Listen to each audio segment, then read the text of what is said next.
Today we're looking at a video called New Proof for Intelligent Design by PonderPoints, who you may remember from the video with this in it about how atheism is incoherent, and the video with this in it about an argument for the soul. I'll link them both in the description. Both of those videos were based on some pretty weird assumptions and misunderstandings and thought experiments. Could it be that this one is too? You'll just have to wait and see. What I would give to have learned all this sooner. What would you give? Presumably a lot, so it must be pretty valuable info then. There's actually a massive scientific mystery. Some scientists consider it the biggest scientific mystery. But they don't really teach people about it. So that gap that just happened? That happens every few seconds through this entire video. And it gets pretty painful to listen to, so I'm just going to edit those out. We'll get through this a little bit more efficiently that way. Let's think about the question, what is it like to be John? It's probably kind of Johnny. This question is asking what the subjective experience of John is like. Well, from the clip there, it looks like it might be like eating too many special mushrooms. The acting makes it seem like John's simultaneously fascinated and disturbed to realize that he has hands. The mystery is, we actually don't know why subjective experience exists. By which I assume you mean we don't know exactly how it comes about. Not that we don't know for what reason it comes about, although I could be wrong. We don't know how to create a machine with this phenomenon. Yeah, I think I agree with that. You're not saying it's impossible, you're just saying we don't know how, and I don't think we do. How do you make it like something to be a machine? Can't say as I know. Could AI have this phenomenon? AI running on current binary computer hardware? Maybe? I don't know. Computers as we know them are very different from brains. I have a book from Roger Penrose that I haven't got around to reading yet. I probably should. But my understanding is he talks about what the differences are between the human brain and a computer, for example on a quantum mechanical level, and tries to establish, to what level of success I have no idea, that there's more to the brain's functionality than can be achieved with a traditional computer or glorified Turing machine. I can't claim any particular position on that. All I can say is it seems pretty clear that the human mind is a product of the human brain. What type of thing exactly you would have to do to simulate that, I don't really know. What would it even be like to be an AI like ChatGPT? An AI like ChatGPT? Well, I imagine it would be like nothing. Also, it's kind of amazing how many videos ChatGPT comes up in nowadays. Why is subjective experience such a mystery? What, with regard to the brain? Well, I guess because you're trying to reverse engineer an insanely complicated system with no manual and no idea going in what anything does or what its relationships to anything else are. And it's utterly chaotic because it wasn't put together with organization and human maintainability and comprehensibility in mind. Using ChatGPT as an example, I don't work with AI at all, but all that data that comes from the training is going to have to be stored somehow. And imagine if you took that huge lump of meaningless, incomprehensible gibberish, which can be used by the computer to produce human-readable results, but in and of itself is completely unusable by a human, and printed it out on a room full of paper, gave it to someone who has no idea how AI works, and told them, yeah, this is what makes the words come out. Figure out specifically how it does it. Good luck. The brain's kind of like that, but worse. It's just a giant heap of accumulated biological changes that happened to work in particular environments to lead to reproduction, with no concern for how roundabout and spaghettified they are, and no intention of ever being examined by anyone. And then, of course, there's the more basic problem of figuring out if qualia are actually occurring, or if they just seem to be, which, without a pretty near perfect understanding of what physically leads to them in the first place, on a level of extreme detail, is not really possible to access. There's no reporting system in place that'll report, yes, qualia is working. Again, not a computer system that was designed to actually be understood. The fact that it's a really hard problem with no definite answers at this point in history should not be surprising regardless of its physical nature. Well, you see, brains aren't magic. I like this observation, yeah. Just because something is difficult to understand, it's complicated, doesn't mean that magic has to be invoked to explain it, which is a mistake that's been made all too many times about all too many things. People tend to really mystify the brain, but it's more like a computer. More like a computer than what? I agree that there are ways that the brain's functionality is analogous to a computer. Assuming someone knows how to form an accurate analogy, computers can be really useful in these discussions for illustrative purposes. They're both physical devices, and they do some comparable things, and I suspect I will be using computer analogies in this video. But to be perfectly clear, on a physical level, brains and computers are very different. You know that, I'm sure. I'm just saying that for clarity. While there are mysteries in physics, dark matter and whatnot, they don't really apply to things like the brain or computers. Yeah, I have to say I would be surprised if anything that we don't know about black holes or dark matter does have much to do with the brain. Or computers. Should I have expected it to? Your brain is basic matter and its basic forces. These are the only 4 forces in your brain. Computers and brains follow our known model of physics. Well, it could be the case that tomorrow we find out that some other models explain everything better. But at the very least, yes, they follow the actual physical reality of the universe. They're physical systems. A physicist isn't going to look inside a computer or a brain and be like, whoa, that wasn't supposed to happen. Probably not, no. The brain is really just a big Rube Goldberg machine. And by that, I mean it's just a big physical chain reaction. Yes, sort of, although I don't really like the term chain reaction, or the analogy with the Rube Goldberg machine, because, for example, once that ball falls in the cup and pushes it down and releases the truck, the ball's part is done. It's just inactive, it has no effect on the rest of the system, it doesn't feed back to the start of the system and alter its function, and that's just not true of the brain. That's part of what makes it so complicated. There's lots of stuff interfering with lots of other stuff all the time. If you can say a process in the brain starts at some point, then that process can turn right around and affect the thing that started it, or change how it happens the next time, or change its currently ongoing state.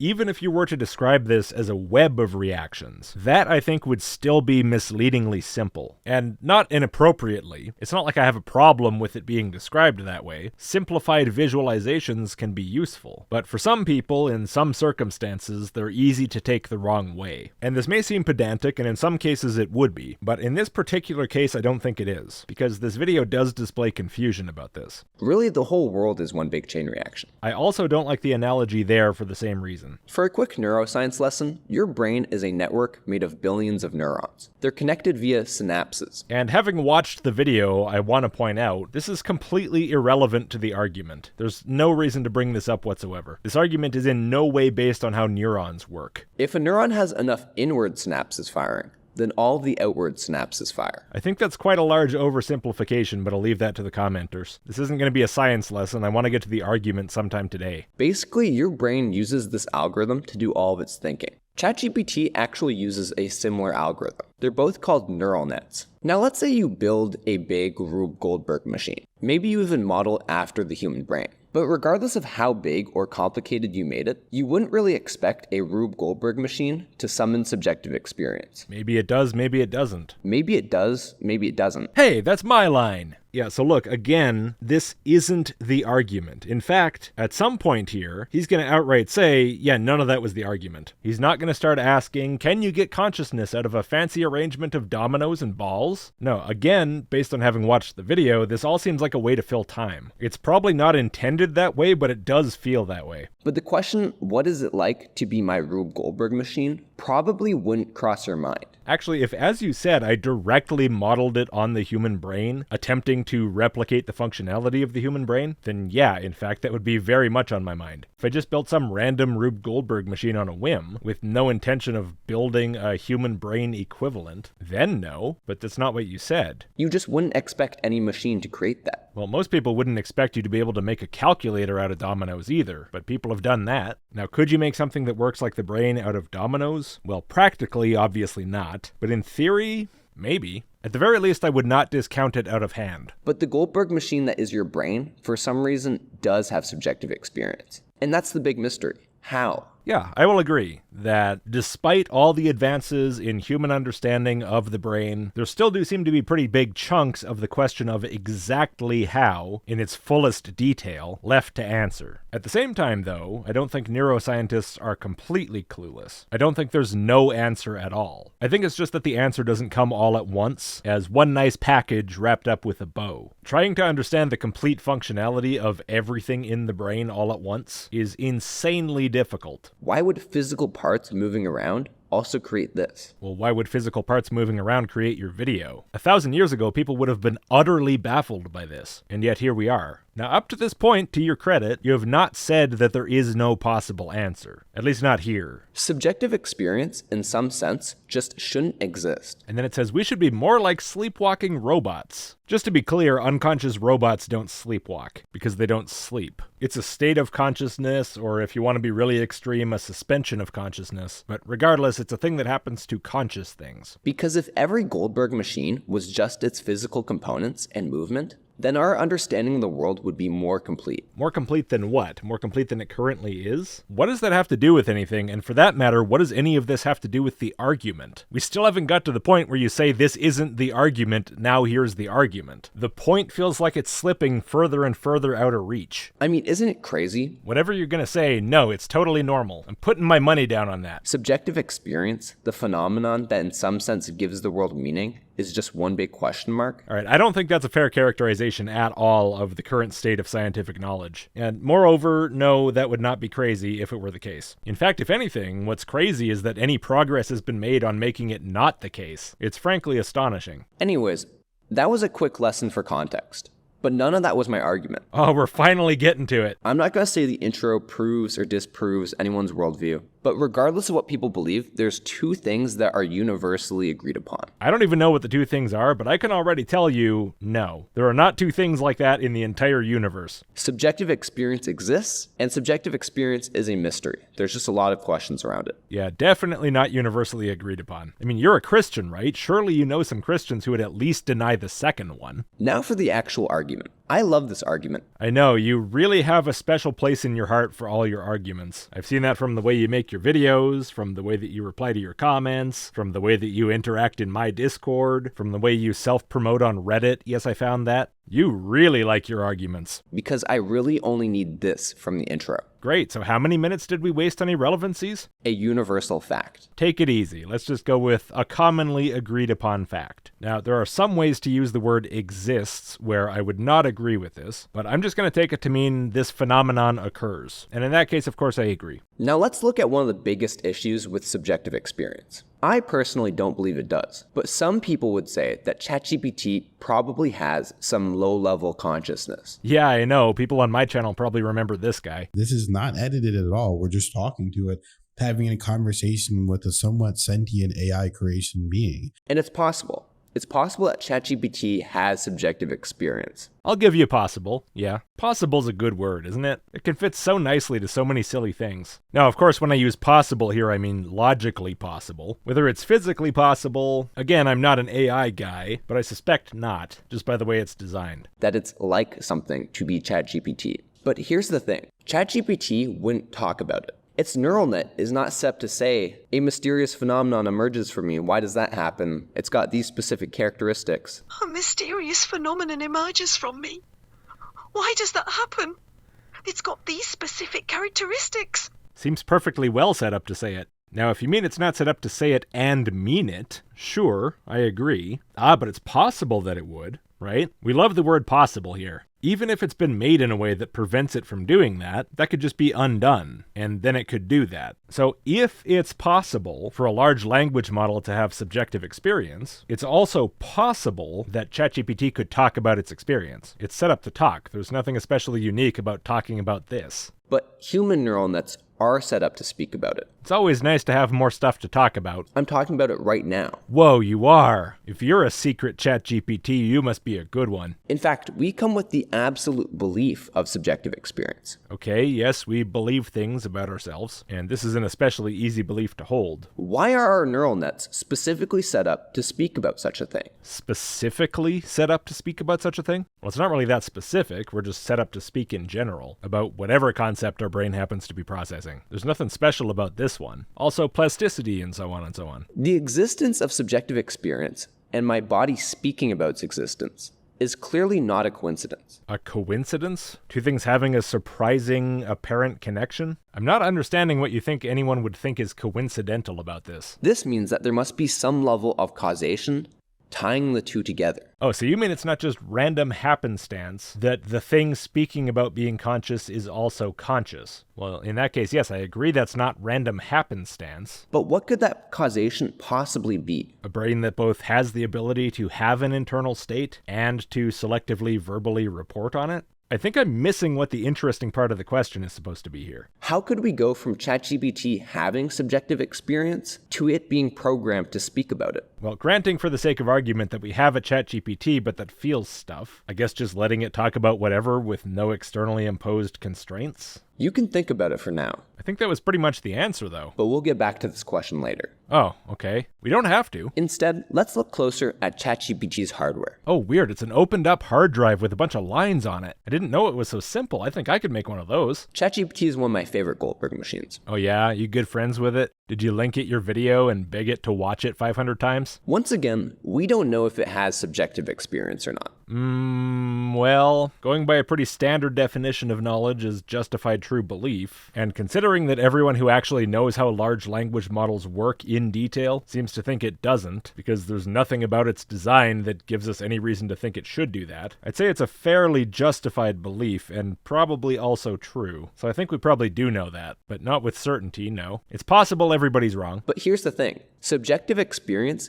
isn't in our model of physics. And then you show a list of physical values as if subjective experience should show up there. Yet subjective experience isn't basic physics. Chemistry and biology and computer science also don't show up in our model of physics. Why would they? They're at higher levels of abstraction. We can still figure out exactly how all of its hardware will move without knowing if it has subjective experience or not. So the assertion is that there's no way to find this out about something that seems to be a subjectively experiencing mind running on hardware that's drastically different from ours, I guess. I'm not sure that I agree with that. I think it could be possible to figure out some kind of secret sauce at the base of subjective experience and then analyze that system to see if it has it. Of course, we'd have to be satisfied with inferring that from an analysis using a very strong understanding and very good tools, neither of which we have up to that level now, but which I don't see a reason to think, and you haven't presented a reason to think, is actually impossible. Of course, even with that understanding and those tools, we wouldn't be able to talk with absolute certainty, but absolute certainty is a ludicrous expectation for anything. There's no point demanding such a thing in developing our understanding of the world. In fact, we can figure out exactly how any structure will move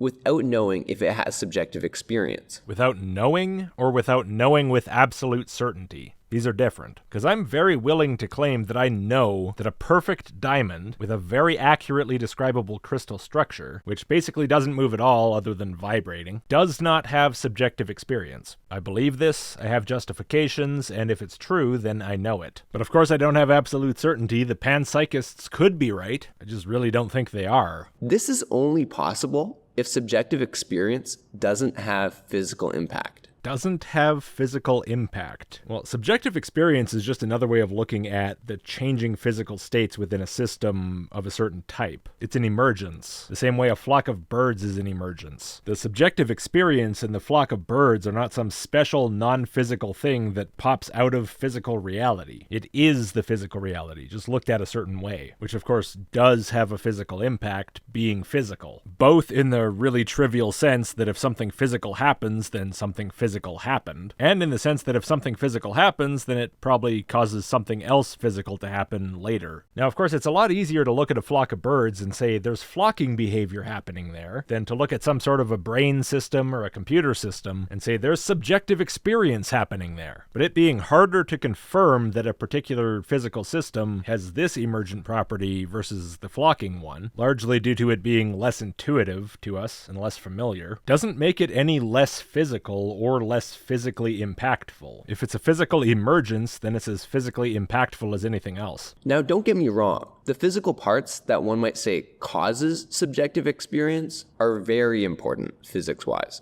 but the phenomenon itself isn't. See, there's your problem, is you're separating these out as if they're a different event. Here's a computer analogy, like I promised. If you're playing a video game, the computer is doing all kinds of processing, it's storing things in memory, it's sending output to your monitor and your speakers. There's tons of stuff happening at all kinds of different levels. It's wildly complicated and indisputably physical. And the result is something that seems, intuitively, to somehow transcend the physical, to be more than the sum of its parts. To many people, people, computers are just magic. The game seems like a phenomenon that's occurring beyond the basic physics that make it occur. It seems like a different thing. For humans, it's conceptually very easy to think of it in that way. But it's not a different thing. There is no distinction between the video game that's running and the physics making it run. We divide them up conceptually, but there is no division in reality. The game is purely physical. And this is what you're doing. Despite you saying earlier, brains aren't magic, you're essentially treating them as if they are. As if they're producing something that's more than the brain. But the difference with me is, I actually don't think brains are magic. Your subjective experience isn't some non-physical product produced by the brain. It's simply the brain doing stuff. The phenomenon is the physical event. I mean, take the statement in. Read it as many times as you need. We can figure out exactly how any structural... This is what you already said. Pointless. Get on with it. Now, the logic from here is pretty simple. If subjective experience has no physical impact, I would say that the changing states of the brain both have and are physical impact. One impact produces another, produces another, produces another, and each one of these is some new brain state, and the difference in brain states over time is your subjective experience. You used the analogy already of a chain reaction, but now you're basically saying a physical chain reaction can't have any physical effect. It's foolish. It doesn't even make any sense. You're contradicting yourself. then how are we talking about it? Changing physical conditions in the brain change the brain's state, resulting in both subjective experience as one emergence and speech as another, which together could also be conceptualized as one larger emergence. I don't really get what the problem is. What could be the link from it existing to us talking about it? The fact that the speech part of your brain and the consciousness part of your brain are literally linked physically and interacting all the time? What do you mean? What could be the link from graphical processing occurring to the graphics being output to my monitor? This must be magic or something. Well, you would need some form of intelligent design.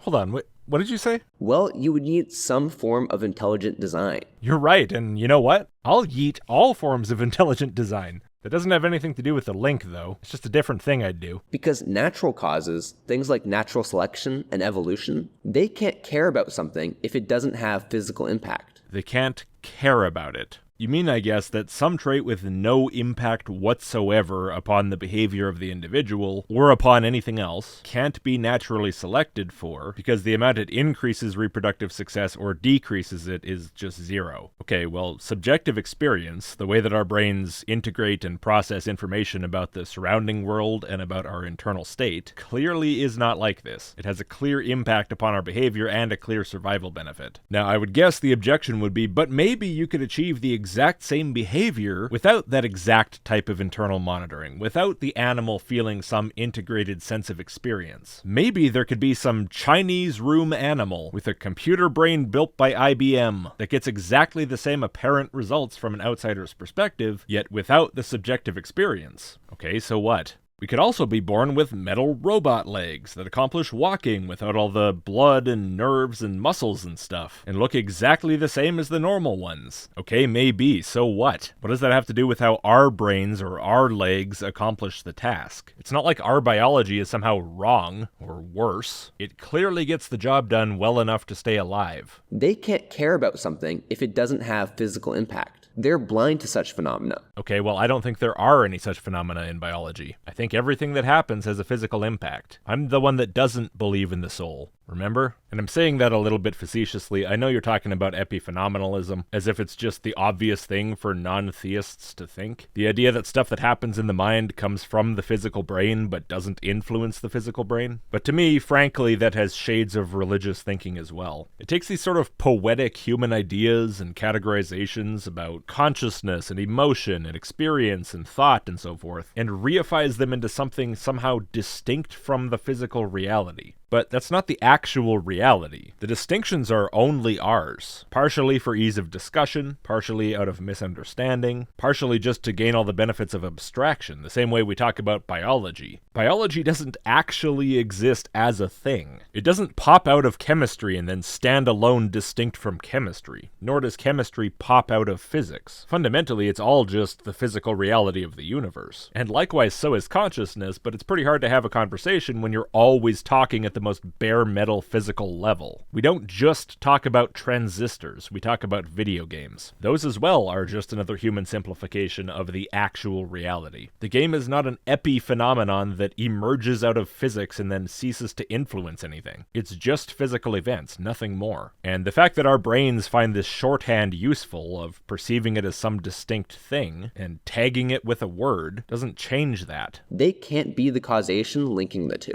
It would therefore have to be a supernatural cause. Realistically, some form of intelligent design. That probably would have hit harder if I didn't disagree with basically every single thing that you've said so far. Also, is this supposed to be a syllogism, or does it just happen to kinda almost look like it's supposed to be? It's an odd format. I mean, it's pretty basic. How else are we speaking about a phenomenon if it has no physical impact? So is that the actual point of the video then, is to convince epiphenomenalists that there's a supernatural cause to the brain? Seems very specific, but I guess it's YouTube. Niche is okay. The average atheist believes that humans are an unintended byproduct. Common atheist belief. Intelligent life/humans are an unintended byproduct from arbitrary particle interactions with no involvement of intelligent/intentional design. Yeah, it's not terrible, actually. I think I can live with that. Obviously, there's a lot of nuance missing there, but, it's one sentence. That doesn't work here. Well, I can't speak for your apparently intended audience. Maybe they have responses. I'm not going to try to bring any up. Works just fine for me. We can be confident that this belief is wrong. Wait, how? So you're not just speaking to an audience of epiphenomenalists, you're declaring that it is in fact the correct answer. And therefore, based on your previous reasoning, you can be confident that this is wrong. Okay, well, how are you confident that the other thing's right? You never commented on that. Even if you think you're speaking to the choir on that, you might still want to try to justify it. It's the foundation of your argument. Here's the argument on one page. Yes, I know, you already showed me. This is the kill shot. Regardless of who you are, I would take out some paper and write this down.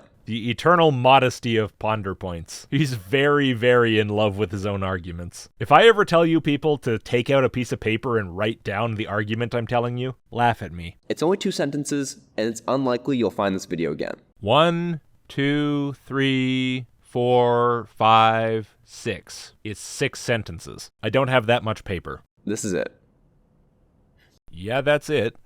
Go on. Now, I know it's unintuitive for something to not have physical impact. Well, it's not so much that it's unintuitive, it's that it's unrealistic, fantastical. But if someone wants to disagree with this argument and try to say that subjective experience does have physical impact, not just has, but is, to be clear, then let me ask you a question. Oh, now you're talking to me, maybe. All right, ask away. A P-zombie is the hypothetical idea of a human with the same structure as you, but without the mysterious subjective experience phenomenon emerging from it. Oh, so you're not talking to me. You're still assuming all the same stuff you were assuming before. My question is, what if our world suddenly changed the rules and everyone became P-zombies? What about it? Then it'd be a different world with different rules that works differently and different things happen. That has nothing to do with our world. In our world, things with brains like ours are not P-zombies. Is this going to be another argument powered by pure imagination? So your exact body structure would remain the same, but this hypothetical would just remove the mysterious phenomenon part. To remove the thing the physical reality is doing, you would have to change the physical reality. Your exact body structure, in this case your brain, could not remain the same. Now, of course, you're saying, imagine a hypothetical where this could happen. A world where all the physical rules are changed to allow it. Okay, making up a different world and saying, imagine our world was like that world, doesn't say anything meaningful about our world. So what's the point of this? Yay, mystery gone. Our understanding of the world is now more complete. That's the second time you've said that. I still don't understand why you keep saying that. What's the point supposed to be? That makes it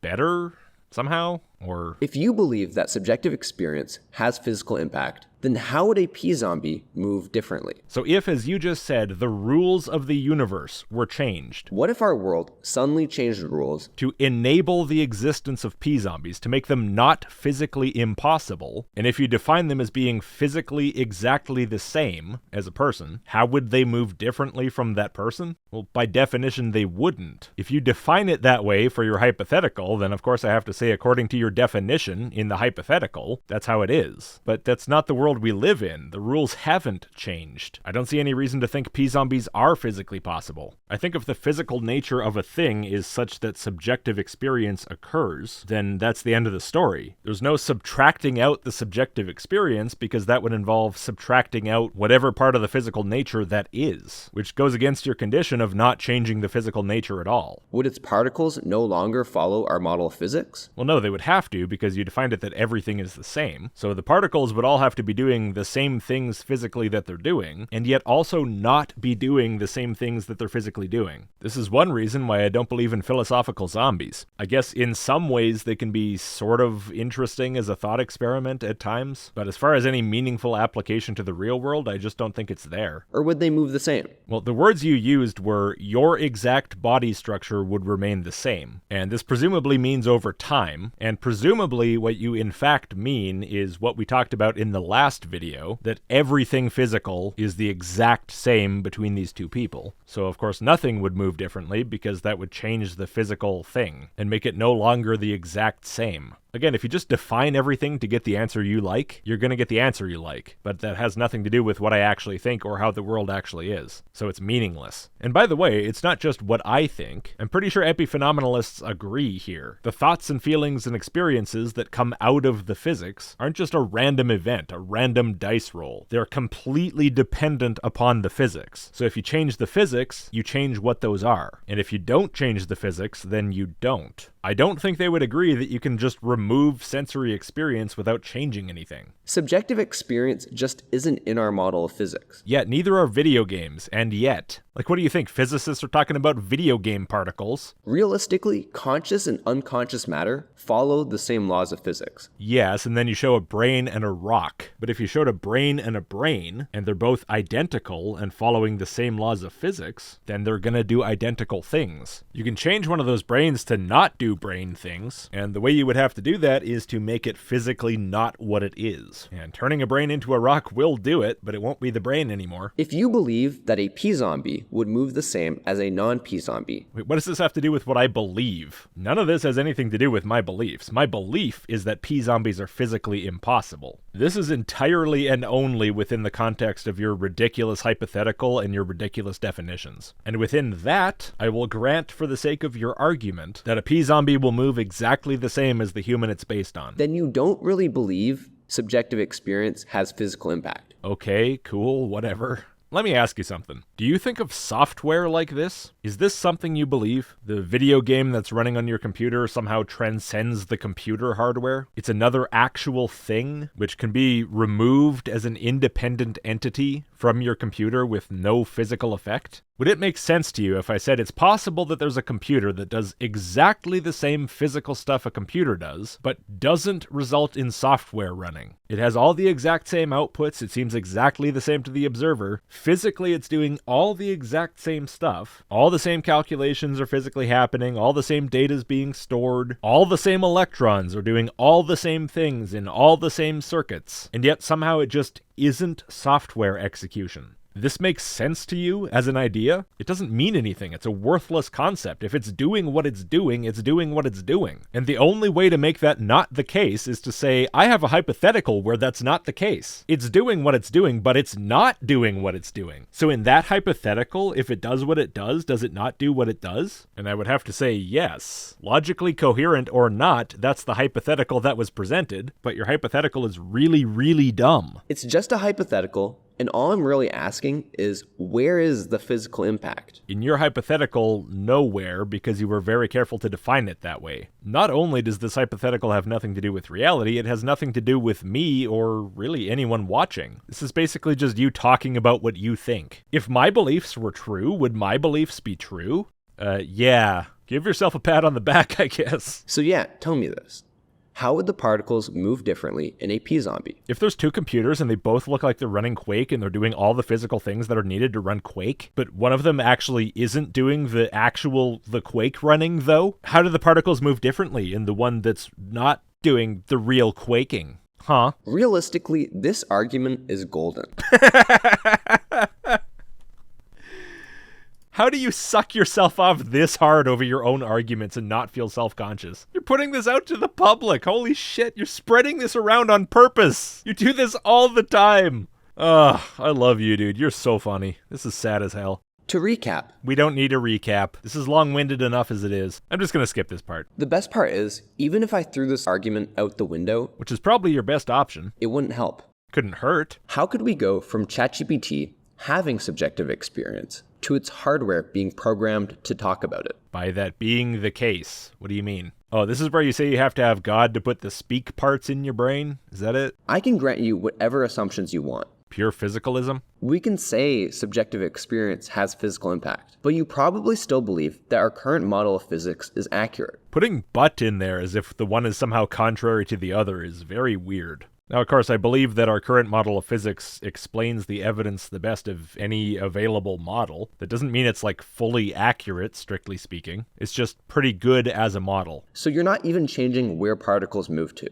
Well, presumably, yes, you are. If you're saying subjective experience is some separate thing from the physics, but it does have physical impact, then of course you're changing where particles are. I don't understand how you think that means that you would be denying the current model of physics. Do you think the current model of physics requires that particles can't be moved? Or is the point that our current model of physics somehow is missing some physical aspect of reality, which would be needed to understand a subjective experience that exists independent of the brain and independent of any currently known physical stuff and acts upon the brain? Well, if we found out that such a thing exists, which would be incredibly surprising, then yeah, we would just say, oh, current model of physics is missing something, fix that up. That's what science is. What's the problem? It's not like anyone believes that the understanding of physics can never change. We haven't passed the finish line on this. Nobody's decided that humans have every answer to everything ever. Let's carve it into stone. What is even happening in your brain when you say stuff like this? Something weird for sure. So you're not even changing where particles move to. How are we in any better of a situation to go from here to here? You don't have any labels, so it's kind of unclear what here to here means, but I think you mean from subjective experience to talking about it. This all, of course, assuming that you put a hypothetical condition on it, that this mysterious, undiscovered nature of subjective experience cannot influence any particles. Well, then I guess, yeah, you would not be in much of a better situation than if it had no physical impact at all. That's roughly the same thing. Close enough. But why are you presenting this as some sort of a dilemma with these as the only options? Is it just you find it convenient to your argument, or? In fact, we can throw this out too. It doesn't matter. At the end of the day, if you want to say it's not a coincidence, you will always need some form of intelligent design. Oh, I see. So now we're throwing out the whole argument and just going with "'cause I said so"? Neat. Really, you might as well have just done this from the start. Realistically, the causation would be a capable third party, intentionally aligning things. A third party that's motivated to do so and is already aware of subjective experience to begin with. Yeah, see? Realistically, it's intelligent design, because I say so. Look, if that's what you think, that's okay. I just want it to be clear that there's no argument here for this. It's just an assertion at this point, with nothing backing it up. And I understand I made some assertions in this video myself, but that was also just me stating my opinion, talking about my perspective on these issues, showing that from my perspective, your argument simply doesn't work. Whether you think my perspective is correct or not is up to you. People have been arguing about this stuff for a very long time. They can go ahead and keep doing that. Intelligent design is just so clear to me. Yes, I know it's clear to you. Great. This video is definitely my favorite argument. Really? Why? Because it's beautiful. Oh no, not this again. Oh. Alright, well, thank you everybody for suffering through that beautiful golden shower of argumentation with me. If you would, before you go, please do give the video a like and click subscribe if you haven't. And if you like the channel, maybe consider supporting. A few bucks a month is enormously helpful, and huge thanks to all of my supporters who've already made that choice. If you haven't wanted to support on third-party sites like Patreon or Subscribestar, and you want to do that on YouTube members, but you didn't like that the exclusive videos weren't there, they are now. I have updated that. And of course, thank you very much to my YouTube members. Early access email list, list.logicked.com, and I'll see you next time.